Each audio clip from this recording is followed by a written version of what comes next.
നമസ്കാരം. ഈ വീഡിയോ പൂർണ്ണമായും കാണാൻ എല്ലാവരും ശ്രദ്ധിക്കുമല്ലോ.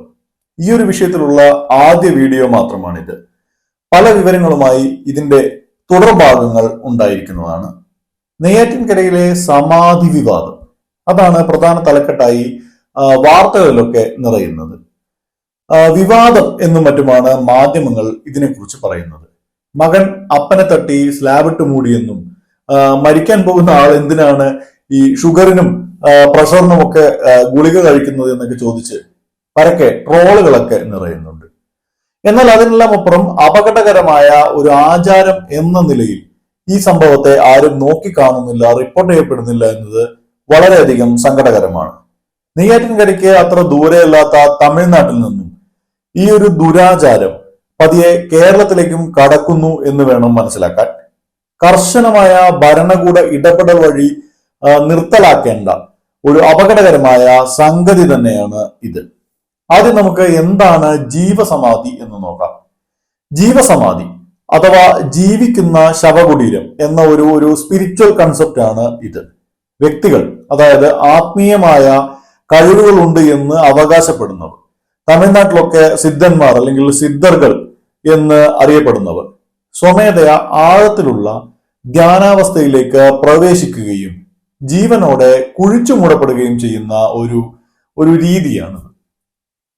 അതുവഴി അവർക്ക് ഉയർന്ന ആത്മീയ അവസ്ഥയോ മരണമില്ലാത്ത ഒരു നിലയോ നേടാൻ സാധിക്കുമെന്നൊക്കെയാണ് വിശ്വസിക്കപ്പെടുന്നത്. ഇതിന്റെ വേരുകൾ ദ്രാവിഡ പാരമ്പര്യത്തിലാണ് ഉള്ളത്. സനാതന ധർമ്മവും യോഗയും താന്ത്രിക് രീതികളുമെല്ലാം പ്രചരിച്ചിരുന്നതിന് മുമ്പ് ഒരു പഴയ തെന്നിന്ത്യയിൽ ഉണ്ടായിരുന്ന ദ്രാവിഡിയൻ സ്പിരിച്വാലിറ്റി എന്നൊക്കെ വേണമെങ്കിൽ വിളിക്കാവുന്ന ഒരു സംഗതിയിൽപ്പെട്ട കാര്യമാണിത്. ആയിരക്കണക്കിന് വർഷങ്ങൾ പഴക്കമുള്ള സിദ്ധ പാരമ്പര്യത്തിലാണ് ഈ ജീവസമാധികളുടെ തുടക്കം എന്നാണ് വിശ്വസിക്കപ്പെടുന്നത്. തമിഴ്നാട്ടിൽ ആദരണീയരായ ആത്മീയ നേതാക്കളെ അല്ലെങ്കിൽ ഗുരുക്കന്മാരെയൊക്കെ സിദ്ധർകൾ അല്ലെങ്കിൽ സിദ്ധന്മാർ എന്നാണ് വിളിക്കുന്നത്. നിഗൂഢ ശക്തികൾക്കും വൈദ്യശാസ്ത്രം, ആൽക്കമി, യോഗ എന്നിവയെ കുറിച്ചൊക്കെയുള്ള ആഴത്തിലുള്ള വിജ്ഞാനത്തിനൊക്കെ പേര് കേട്ടവരാണ് ഇവരെന്നാണ് പറയുന്നത്. ജീവസമാധിയിൽ പ്രവേശിക്കുന്നതിലൂടെ ഇത്തരം സിദ്ധർക്ക് ഭൗതിക ശരീരത്തെ മറികടന്ന് നിത്യബോധാവസ്ഥ എന്നൊക്കെ പറയാവുന്ന ഒരു അവസ്ഥ കൈവരിക്കാൻ കഴിയുമെന്നാണ് വിശ്വാസം. ജീവസമാധി പ്രക്രിയ എന്നത് കടുത്ത ധ്യാനമുറകളിലൂടെ നേടുന്നതാണെന്ന് വിശ്വസിക്കപ്പെടുന്നു. തീവ്രമായ ധ്യാനം, ഉപവാസം, മറ്റ് ആത്മീയ പരിശീലനങ്ങൾ എന്നിവയിലൂടെ വ്യക്തി അവരുടെ ശരീരത്തെയും മനസ്സിനെയും ഇതിനായി, അതായത് ഈ ഒരു ആത്മഹത്യക്ക് വേണ്ടി തയ്യാറാക്കും. കടുത്ത വിശ്വാസത്തിന്റെ ഒരു പ്രത്യേക അവസ്ഥയിൽ ക്രൂരമായ നിലയിൽ ആത്മഹത്യ ചെയ്യുന്ന രീതി തന്നെയാണ് യഥാർത്ഥത്തിൽ ഇത്. ജീവസമാധിക്കുള്ള സമയം ഇവർ മുൻകൂട്ടി പ്രവചിക്കുകയും തുടർന്ന് പ്രത്യേകം തയ്യാറാക്കിയ ഒരു അറയിൽ അതല്ലെങ്കിൽ കല്ലറയിലൊക്കെ കയറിയിരുന്ന് അവർ ഒരു ആഴത്തിലുള്ള ധ്യാനാവസ്ഥയിലേക്ക് പ്രവേശിക്കും.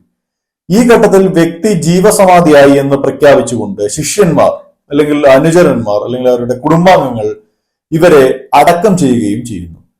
തുളസി പോലുള്ള പൂജയ്ക്ക് ഉപയോഗിക്കുന്ന ചെടികൾ, ഇലകൾ, ഭസ്മം, കർപ്പൂരം, ഉപ്പ്, മറ്റ് സുഗന്ധ ദ്രവ്യങ്ങൾ ഇതൊക്കെ നന്നായി അമർത്തി കഴുത്ത് വരെ ടൈറ്റായി പാക്ക് ചെയ്ത ശേഷം തല ഒഴിവാക്കി മുകൾ ഭാഗം കല്ലോ സ്ലാബോ ഒക്കെ വെച്ച് മൂടുന്നതാണ് ചടങ്ങുകൾ.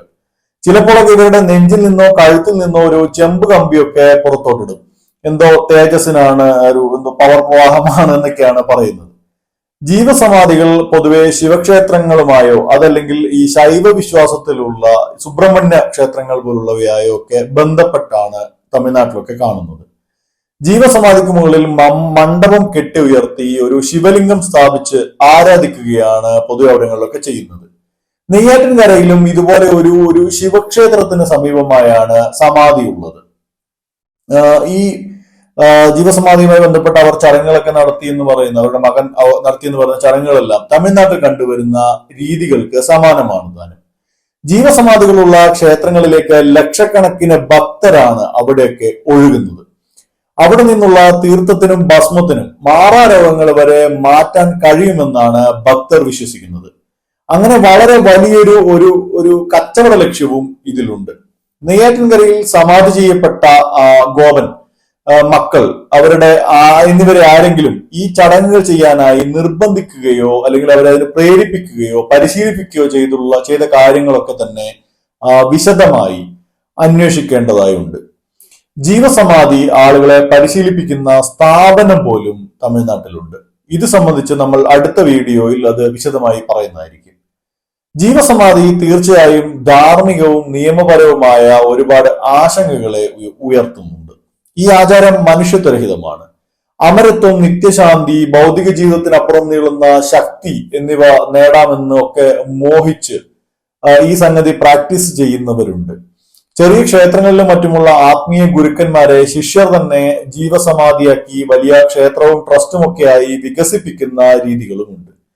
ശിവഗംഗൈ, തിരുവണ്ണാമല പോലുള്ള ജില്ലകളിലൊക്കെയുള്ള പല പുതിയ ജീവസമാധികളും ഇപ്പോൾ നെയ്യാറ്റിൻകരയിൽ കാണുന്നത് പോലെ സ്വകാര്യ ക്ഷേത്രങ്ങളിലാണ് ഉള്ളത്. പിതാവിന്റെ ജീവസമാധി വെച്ച് മക്കളാണ് ജീവിക്കുന്നത്. ജീവസമാധി എന്ന പ്രാക്ടീസിനെ പേരെടുത്ത് നിരോധിച്ചിട്ടില്ലെങ്കിലും ഇത് സ്വയം ചെയ്യുന്ന ആൾ ആത്മഹത്യ തന്നെയാണ് ചെയ്യുന്നത്. ആത്മീയമായതും വിശ്വാസപരവുമായ കാരണത്താൽ ആണെങ്കിൽ പോലും ഇതിൽ പങ്കെടുക്കുന്നവർ അല്ലെങ്കിൽ ഈ കർമ്മങ്ങളെല്ലാം ചെയ്യുന്നവർ കൊലപാതകം തന്നെയാണ് ചെയ്യുന്നത്. തമിഴ്നാട്ടിൽ ജീവസമാധി ഇപ്പോഴും വളരെ വിവാദപരമായ ഒരു ആചാരം ആയി അത് തുടരുക തന്നെ ചെയ്യുന്നുണ്ട്. അത് കേരളത്തിലേക്കും കടക്കുന്നു എന്നാണ് മനസ്സിലാക്കേണ്ടത്. തമിഴ്നാട്ടിൽ ജീവസമാധി സംബന്ധിച്ച് വലിയ വിവാദങ്ങളും സിദ്ധൻ ജീവസമാധിയാകുന്നത് കാത്തുനിന്ന 10,000-കണക്കിന് ഭക്തർ പറ്റിക്കപ്പെട്ടതുമൊക്കെയായ നിരവധി സംഭവങ്ങളുണ്ട്. അത് അടുത്ത വീഡിയോയിൽ നമുക്ക് വിശദമായി പറയാം. അതുവരെ നന്ദി, നമസ്കാരം. ഈ വീഡിയോ നിങ്ങൾക്ക് ഇഷ്ടപ്പെട്ടെങ്കിൽ ലൈക്ക് ചെയ്യാനും ഷെയർ ചെയ്യാനും ഒപ്പം ഞങ്ങളുടെ ചാനൽ സബ്സ്ക്രൈബ് ചെയ്യാനും മറക്കരുത്. ഈ വീഡിയോ സംബന്ധിച്ച നിങ്ങളുടെ അഭിപ്രായങ്ങൾ കമന്റായി രേഖപ്പെടുത്തുക. വാർത്താ നെക്സ്റ്റിന്റെ എല്ലാ വീഡിയോയും മറക്കാതെ കാണാൻ നിങ്ങൾ ശ്രദ്ധിക്കുമല്ലോ.